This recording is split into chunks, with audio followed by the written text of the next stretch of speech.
Hey, this is Leif Ganford. I played the cash register thief in The Amazing Spider-Man, and you're listening to the Everything Geek podcast.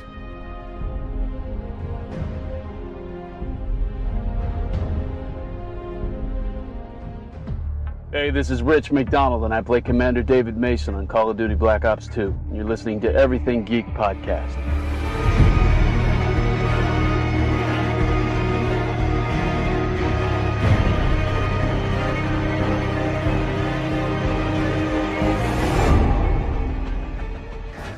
Hello, I'm Simon Fisherbecker. You probably know me better as Dorian Moldavar from Doctor Who, or the Fat Friar from Harry Potter. And this is Everything Geek Podcast. Your attention, masters, mistresses. All systems functional for the Everything Geek Podcast.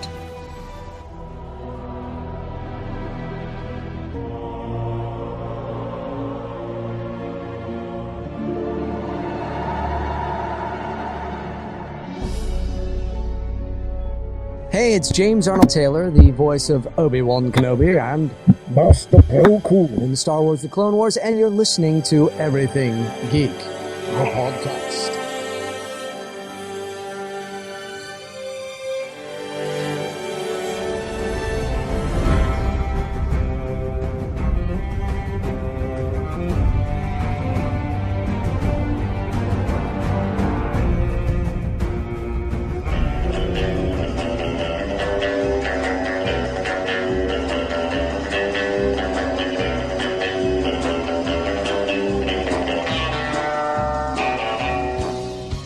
Face it, Tiger.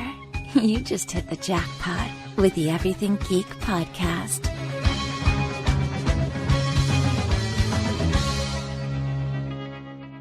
Hello everyone, you're listening to the Everything Geek podcast. I'm your host Ruari, and joining me is co-host Al. And also joining us today is a very special guest. We have actor Tommy Walker, who is best known for playing Francis in the Daredevil series, the Hara-Kiri Soldier in the Teenage Mutant Ninja Turtles movie, David Mullin in Unforgettable, the One-Upper in the Gamekillers, Policeman Phil in Us and Them, the Limo Driver in Person of Interest, and the Stormtrooper in The Producers. Well. So how are you today, Tommy?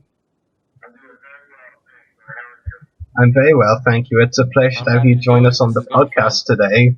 So getting right into the questions, Tommy, my first question for you is, how did you decide you wanted to become an actor? I had no direction in high school, but I knew I wanted to do it, and eventually found my way in college. But it was really quite simple. It was growing up, believe it or not, with the Rocky franchise and seeing Rocky 1. That pretty much, to me, was to me, in my opinion, like top to bottom, my favorite movie of all time. And something about the heart of that movie and everyone's performances in that movie, it was like the most real film that I had seen. And I also, grew up in Philly, outside of Philly, and it really spoke to me there too. And then when I dissected that movie as I got a little older, understood the performances more, that was truly inspiring. So I credit Stallone, believe it or not. Yeah, I'm sure if you ever ran into him in person, you would probably tell him that. I've met him a number of times, and I still haven't, so I'm jealous about that. That must be the worst feeling of all time. Does she ever rub it in your face or something? Or, She's like, yeah, he smiled at me again today. Like, oh, jeez. Yeah, great. Tell him he's awesome. Anyway.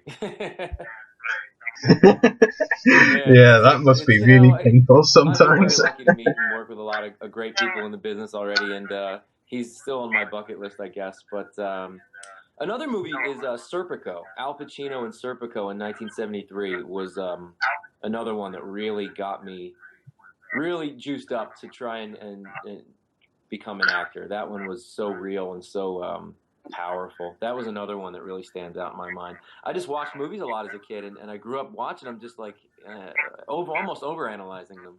So that was probably another one. It's very interesting. A couple of very interesting movies that helped you get interested in becoming an actor, because they're not very common ones. Like, for us on the podcast, we've interviewed a lot of people, and like lots of them have the same movies that help them decide they want to become an actor. Like, Star Wars is almost, a frequent mention from people for just one example, and there are other obvious ones as well.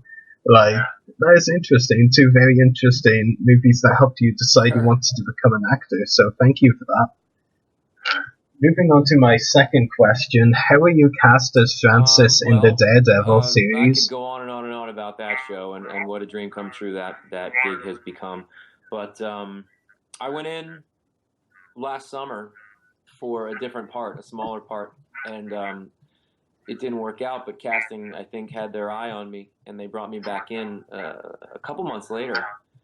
And I love telling this story. I was, I'm a comic book fan. I grew up reading comic books, and it's how I learned to read. So I really I have a special place in my heart for that business.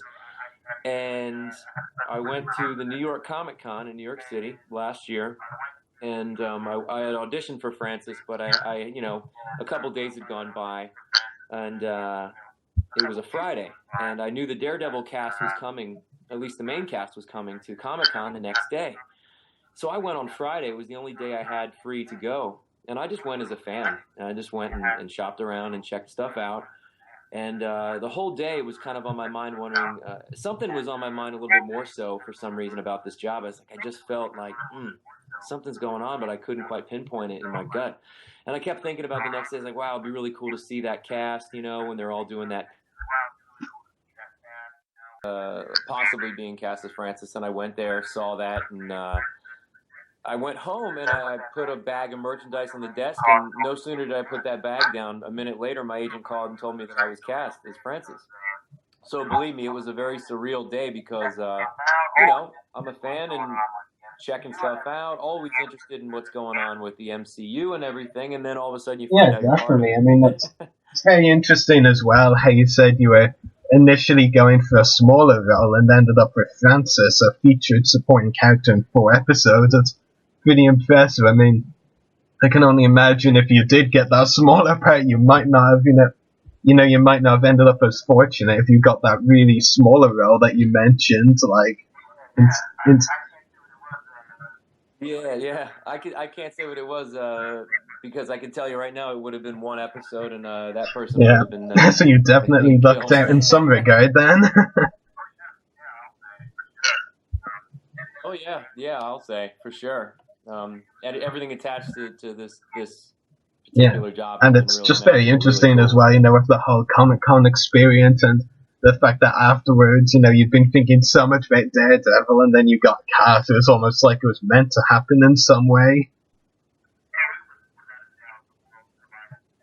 Oh, it was without a doubt the worlds colliding in every way because, like I said, comics meant so much to me. But I also, my whole life as an adult was being in New York and trying to do both stage, TV, film, be an actor, work as an actor. So those two things coming together at the timing that it did too, at this particular point in my career, it was like, so much to the little kid in me, not to mention the adult fan in me as well. Interesting. Moving on to my third question. I know that you yourself have been a fan of comics for a long time, and it was because of comics that you learned to read, as you also just said a couple of minutes ago. How excited did this make you when you found out that you were being cast in Daredevil and were going to play a henchman for Kingpin?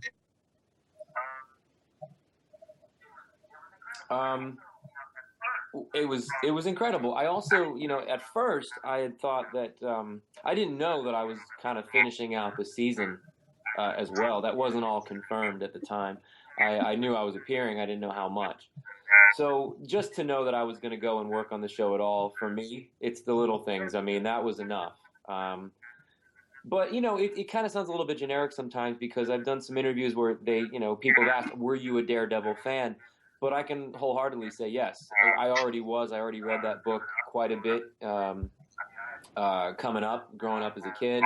I mean, I have particular issues that I have almost memorized, you know what I mean? Like, Daredevil was very prominent. I was a big fan of Daredevil growing up.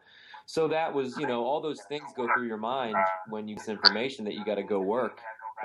It's crazy, you know what I mean? Immediately I go back to issue 171, you know what I mean? Issue 270. For some reason, issue 270 in volume 1, still teaming up with Spike stuff. It was it was just particularly really good. It was when John Romita Jr.'s art was like a little bit more grit around the edges and stuff. It was just cool. Anyway, I digress. I was super excited, and those kind of things run through your mind like, wow, like you get a chance to become part of what they're going to present on screen and bring this character to life again. Yeah, definitely. But Tommy, I'm sure you can imagine you can't say that you memorize certain issues and then not actually. Oh, well, there was a Mephisto. I don't remember if it was the beginning of or the end of the book, but there's a splash page of Mephisto that scared me so bad as a kid, and I think that's what was so fascinating about it. But you know, it was just a really cool issue. And then of course, I also read 271 a lot, which wasn't that related to Mephisto, but it was just the greatest cover in the world. It was like a yellow cover, and he's like jumping up, straight up. It's a very Romita Jr. kind of esque thing, but it has to do with some type of. It's a little bit grittier, that story, if I recall. It's like was it Karen? Karen gets messed up really bad, or was some other blonde girl? But it's like kind of a gritty adult story. But I believe that was the Ann Nesenti run, if I'm remembering correctly. She was amazing. What was the other one? The Christmas one, 253 with Kingpin. Oh my goodness, that was such a great story. It was mostly about Matt Murdock just being like so giving and giving back to the community. Do you remember that issue? No, unfortunately, my memory is escaping me all the time. Really good one there, because at the end, it's when Kingpin's like, this ain't over and I'm going to get you. It's such a classic little moment, because he's not really in it very much, and it's right before they introduce Typhoid Mary in the next issue. So it's a great, Ann Nesenti was one of my favorites. I was mesmerized by her Daredevil run as a kid. It was a little bit, I think, ahead of its time. That's a very great answer. I was saying that, are you excited about the Spider-Man news joining Marvel? Maybe you can get your live-action Spider-Man Daredevil crossover. I would be, I'd be really excited about that. I'm super thrilled that they worked a deal out. I know everybody wants to see him, make that cameo. I think we all know where. And it's going to be cool to see him get involved with the Avengers and stuff. I mean, everybody wants to see that. I can't wait. Absolutely. So moving on to my fourth question, what was it like working with the cast and crew of Daredevil? Well, my first day was episode 9, written by the brilliant Christos and Ruth Fletcher Gage. And Christos has an amazing comic book writing history. If you don't know about Christos, he writes Buffy the Vampire Slayer. He's currently writing Spider Island for Secret Wars. Incredible guy. And Ruth was just incredible. Her detail in that script. So I show up and, I'm in a room with Charlie Cox, Vincent D'Onofrio, and Toby Leonard Moore. And just those gentlemen. It was me and those guys. And that was my first day. And Toby's, as you know, he plays Wesley. He's super relaxed, really good actor, and made me feel so comfortable. And Vincent is the same way. He warmed up to me very quickly. And when you're in a room with just those guys and you see Daredevil in his vigilante outfit and you're like, 10 feet away from him holding a gun, it's a pretty surreal moment, not to overuse that word, but it was great working with those guys. They were all so cool, and they were so passionate and focused on the work, and that helped relax me because, it was a very exciting place to be put in. Yeah, definitely. It sure sounds exciting. And as you said earlier, I think as well, you did mostly appear in the later episodes as well in the season, with episode 9, I think it was, you said, being your first. Yeah. And Peter Shinkota plays Nobu, a very good friend of mine. He was doing a scene with Toby and Vincent, and then, Peter's a very humble, exciting guy and a very good actor. But he's also a fan as well, and he and I do this little grab on his shoulder, and he gives me this wrist lock in episode 9, and that was our first real interaction together. Was this action shot, right? And it was funny. He would walk up to Vincent, do a scene, come back to places, and do it again, and he would come back to me and go, "Dude, we're doing a scene with Vincent D'Onofrio," and and it was so fun because he was so real about it. And I'm going, "Yeah, I know. Isn't it cool?" Yeah, definitely. We actually talked to Peter on the podcast recently, just last week, the other week. It was very recent. Yeah, so I should really remember. Yeah, it was definitely recently. I actually have a list of, we're saying we did interview Peter the other weekend. As you were saying, he was very humble, very interesting to talk to. Got a lot of great details out of him, that's for sure. He's a very detailed guy. He's got a very quick mind, Peter. He absorbs a lot of information and can spout it back very quickly. He's a very interesting guy to talk to. Yeah, I can imagine. So moving on to my fifth question. The last we see of Francis is when he's with Vanessa about to take off in the helicopter. Do you think it's likely we could see Francis appear again in Daredevil if you blame him? I think I think so. I without getting into too much detail or anything like that. I think that's very possible. As you know, Vanessa in that scene and everything, she kind of realizes what is going on, and she's got to get out of Dodge. So, spoilers, as Kingpin, as Wilson Fisk ends up in jail. Yeah, I certainly don't think that story's over with. Yeah, I agree. It would be a bit crazy, especially everything that happens with Vanessa and Fisk in the episode would be really crazy if, she didn't return, and considering you were with her when she left, it would also be crazy if you didn't return, right, so... by process of elimination, yeah, I agree. Yeah, I mean, you just give me a biased point of view. Like, I want to come back, so anything to get me back.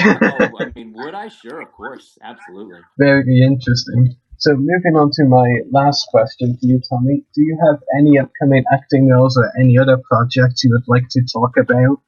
Well, I have... there's a show that I did for Fox that actually wound up not getting picked up, and it went overseas, and it's on a network called 4. I don't really know what country that's in, but it is in Europe somewhere, and it's called Us and Them, with Alexis Bledel and Jason Ritter, Ashley Atkinson. Really good comedy. Michael Ian Black, Carrie Kenny, Kurt Fuller. Great cast. And I play a character named Officer Phil Buckley, and that show just started airing overseas. We had done it last summer, and that one's on right now, and I'm really happy with that show and how funny it is. And Officer Phil Buckley is quite a strange, funny police officer. So that's going on overseas right now, and I'm actually doing a lot of comic book conventions coming up.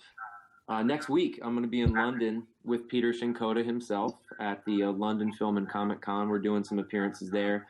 And then I get to meet up with Christos and Ruth Fletcher Gage at the Long Beach Comic Con in California, September 12th and 13th. Rhode Island Comic Con, November 6th, 7th, and 8th. And then I'll be in New Jersey, November 21st and 22nd at the New Jersey Comic Expo. I'm really looking forward to going to all these, and I'm really glad that they want to have me, which was another really great, cool surprise, and another thing that, another door that's open that's really fun. I've gone to Comic Cons, never as a guest. You know what I mean? Yeah. So would London next week actually be your first ever convention as a guest? Yeah.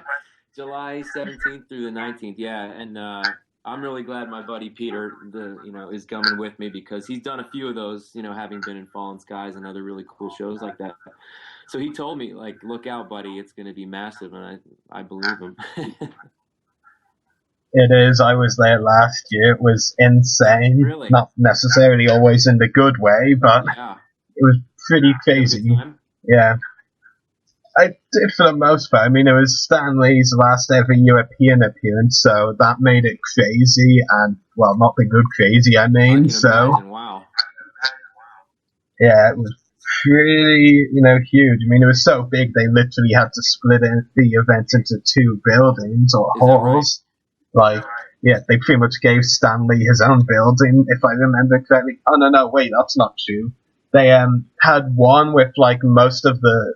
They had the main building with most of the stalls and most of the guests, and the other building, which was slightly smaller, but was more of a private area. That was where they had all the comic stuff, Stan Lee, and the big stage, so... Yeah, but at a different venue this year, so I literally have no idea I believe it's what's going to be like the this Olympia, year. somewhere in London there, yeah. Yes. Yeah. It's supposed to be big. It's really big, yeah. I'll have to figure it out for myself, considering I've only been to London Film and Con before last year, and that was in Earl's Court, but they can't use it for conventions anymore, so it'll be interesting, that's for sure. I'm just actually glad I ended up getting a B&B for the first 2 days, which is like 10-15 minutes walk from the convention center. So I could actually be among the first in line those 2 days. Wow, that's great. You say you're going this year? Yes? No? Yeah, I am. Cool. Maybe I'll see you there. I should hope so. I mean, yeah, I'll definitely see you there next week. So thank you very much, Tommy, for answering all of my questions. Although let my co-host Al ask his now that he's returned. Cool, pleasure, man. Thanks. Yeah, sorry, my internet has been a bit upset today. I don't know why. I just got a few questions, Tommy. I hope that's all right. Of course it is, man. Fire away. Awesome. My first question is, during your time working on the Daredevil show, what were can you speak of your favorite moments on working on the show? Oh, man. I don't want to be redundant, but I think my all-time favorite moment, personally, was standing there in episode 9 for the first time, facing off, Fisk facing off with Daredevil, seeing Charlie in the vigilante suit.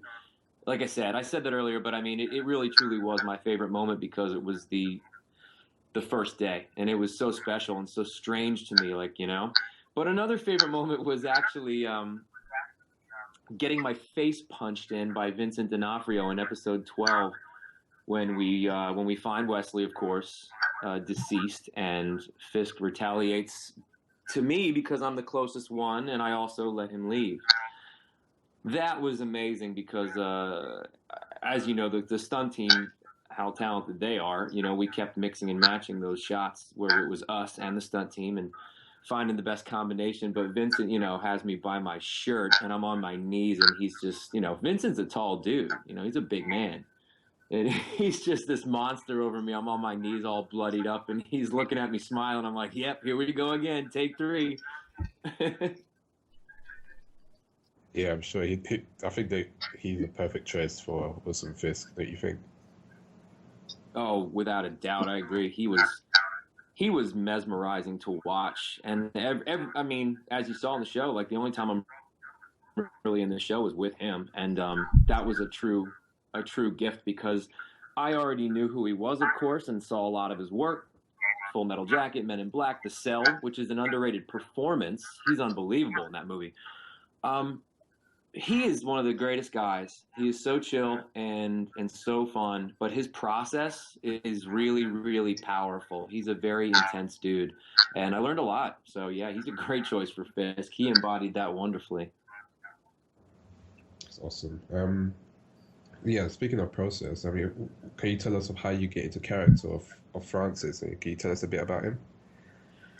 Well, I kind of found Francis as I went because, he doesn't say a lot, but I didn't really have too much of a process. I knew what my intention was from the get-go. I knew who I worked for, which was primarily Wesley for the most part, and then eventually more directly Fisk. He's like the antithesis of he's like the complete opposite, really, of who I am. So, because I'm kind of goofy and just kind of relaxed, but that was more of a challenge because he's very stoic and I guess somewhat angry and pent up and ready to shoot at anybody he's told to shoot at. So he's more of a mercenary mentality, I think. So I had to stay very focused, really, when I was working there. Yeah, perhaps a Francis Crossbones sort of crossover or interaction in the future at some point, hopefully. Oh, hopefully. Yeah. Which are your favorite films from the Marvel Cinematic Universe? And why? Iron Man 1, 2008.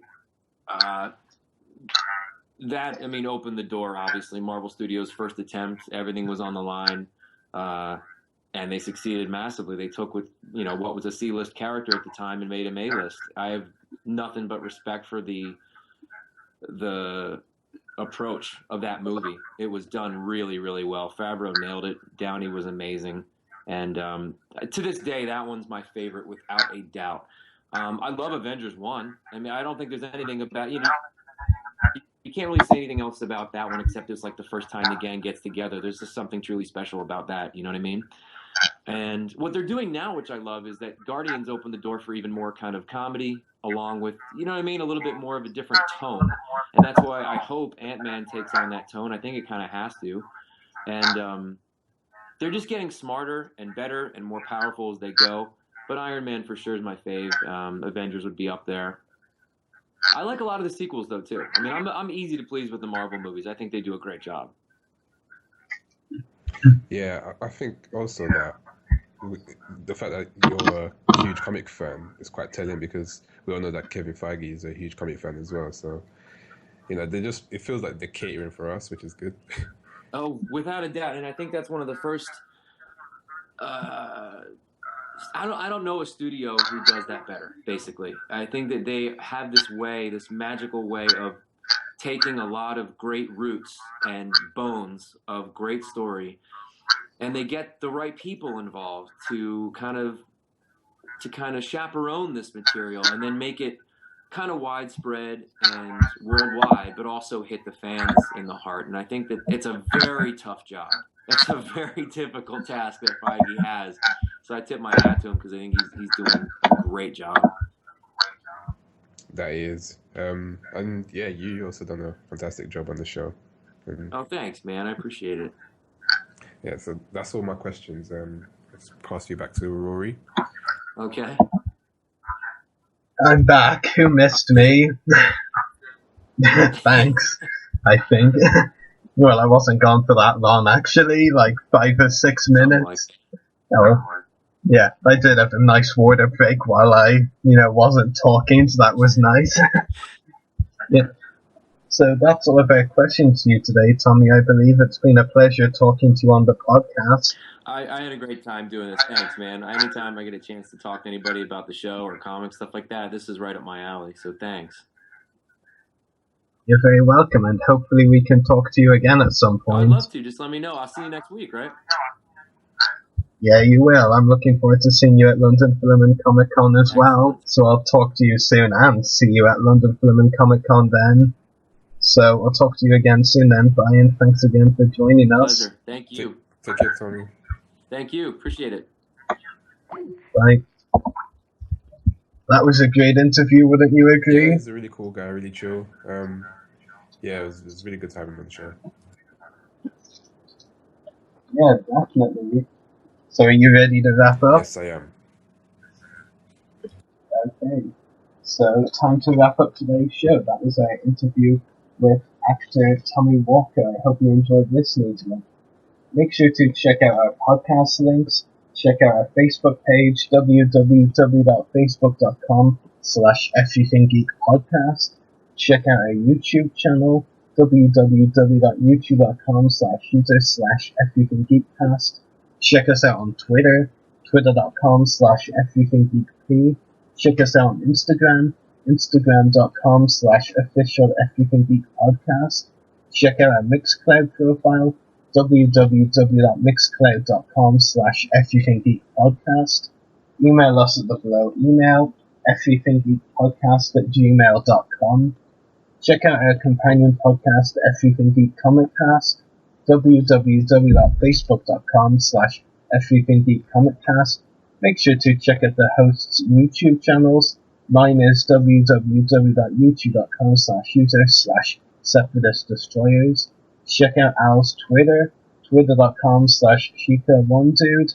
Check out Tommy Walker's Twitter, twitter.com/TommyWalker24. And check out Channel 1 Create where we broadcast live from, www.channel1create.com. So geeks out, everyone. Geeks out.